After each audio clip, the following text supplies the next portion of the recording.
BJP ने लोकसभा चुनाव 2024 के लिए अपने उम्मीदवारों की दूसरी लिस्ट भी जारी कर दी है। यहां आपको बता दें कि 2 मार्च को बीजेपी ने अपनी पहली लिस्ट जारी की थी, जिसमें 195 सीटों पर अपने उम्मीदवार घोषित किए थे। अब बीजेपी की दूसरी लिस्ट आई है, जिसमें 72 उम्मीदवारों के नाम हैं और इस लिस्ट में कई सारे केंद्रीय मंत्रियों और 3 पूर्व मुख्यमंत्रियों के नाम भी शामिल हैं। अगर हम बात करें महाराष्ट्र की, जहां से बीजेपी ने कुल 20 उम्मीदवारों के नाम फाइनल किए हैं, इनमें से 14 सीटों पर रिपीट किए अपने सांसदों को और 6 सीटों पर नए उम्मीदवार उतारे हैं। इन 14 सीटों में सबसे पहले जिक्र हम करना चाहेंगे नागपुर का। नागपुर से केंद्रीय सड़क परिवहन मंत्री नितिन गडकरी एक बार फिर से चुनावी मैदान में होंगे।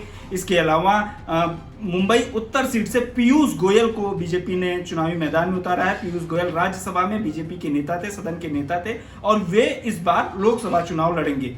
नितिन गडकरी को लेकर भी काफी कयास लगाए जा रहे थे। शिवसेना के जो अध्यक्ष हैं उद्धव ठाकरे, उन्होंने कहा था कि अगर बीजेपी नितिन गडकरी को टिकट नहीं देती है तो वे शिवसेना से चुनाव लड़ सकते हैं। हालांकि बीजेपी ने इन सब चीजों को आधारहीन, तथ्यहीन बताया था और जो दूसरी लिस्ट आई है बीजेपी की, उसमें नितिन गडकरी का नाम शामिल है।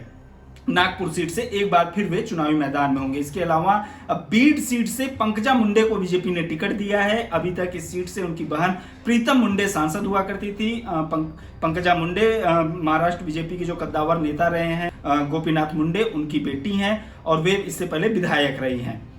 महाराष्ट्र के बाद अगर हम बात करें दिल्ली की, तो दिल्ली की 2 सीटों पर बीजेपी ने अपने उम्मीदवारों के नाम घोषित कर दिए हैं। हर्ष मल्होत्रा को पूर्वी दिल्ली से और उत्तर पश्चिम दिल्ली से योगेश चंदोलिया को बीजेपी ने टिकट दिया है। दोनों नए चेहरे हैं। इससे पहले उनके पास सांसदी का कोई अनुभव नहीं रहा, सांसदी चुनाव लड़ने का।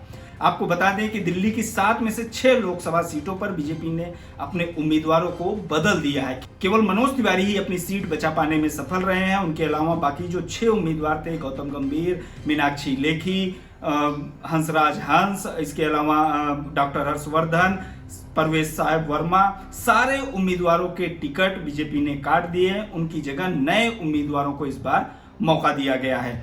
इसके अलावा हरियाणा के पूर्व मुख्यमंत्री, जो वही हाल ही में पूर्व हुए हैं, जो परसों तक हरियाणा के मुख्यमंत्री थे, मनोहर लाल खट्टर, उनको जो है करनाल सीट से चुनावी मैदान में उतारा गया है। इसके कयास पहले से ही लगाए जा रहे थे कि मुख्यमंत्री पद से इस्तीफा देने के बाद उनको बीजेपी करनाल सीट से लोकसभा चुनाव लड़ा सकती है।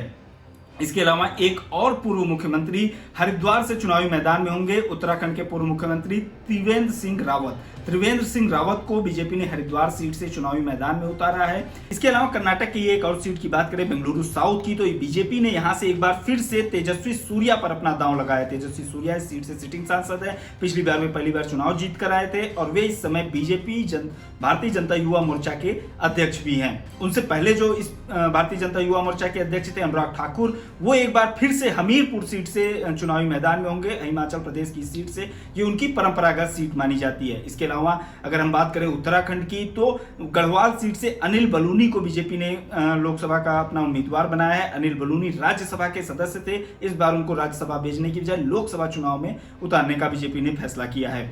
वहीं बात अगर हरियाणा की करें, तो गुड़गांव से बीजेपी ने एक बार फिर से राव इंद्रजीत सिंह पर अपना दांव लगाया है, जबकि फरीदाबाद से कृष्णपाल सिंह गुर्जर को अपना उम्मीदवार बनाया है। हरियाणा के बाद चलते हैं मध्य प्रदेश की एक हाई प्रोफाइल सीट छिंदवाड़ा से बीजेपी ने विवेक बंटी साहू को चुनावी मैदान में उतारा है। विवेक बंटी साहू का सामना कमलनाथ के बेटे नकुल नाथ से होगा। तो ये कुछ हाई प्रोफाइल सीटें हैं जिनके बारे में हमने आपको बताया। बीजेपी ने अपने उम्मीदवारों की जो दूसरी लिस्ट जारी की है उसके बारे में, इस पूरे वीडियो के बारे में आपकी जो भी राय हो कमेंट बॉक्स में हमें जरूर बताएं। देखते रहिए लोकमत हिंदी।